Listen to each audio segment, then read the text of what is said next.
Hello everyone, let's now move further with this type of the hairdo. First you just have to take some of the hair from the center portion and one after the another we are trying to build this type of the braid. You can just pause the video so that you don't get confused and you will follow the each step in a sequential manner one after the another. I am taking some of the strands and fixing them at the proper position. The rest of the hair is to be tied up into the lower ponytail. Then you can see how I have made the two different ponytails, thick and the thin, and tied them that using the pen.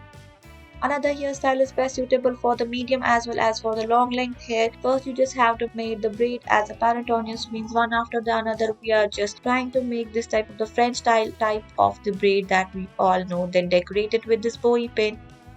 Another hairstyle is best suited for the medium length or the long length hair. You just have to take some of the hair strands and then you just have to build the French tail that we are usually aware how we can make. You can just pause the video, then decorate it with the tiny pin.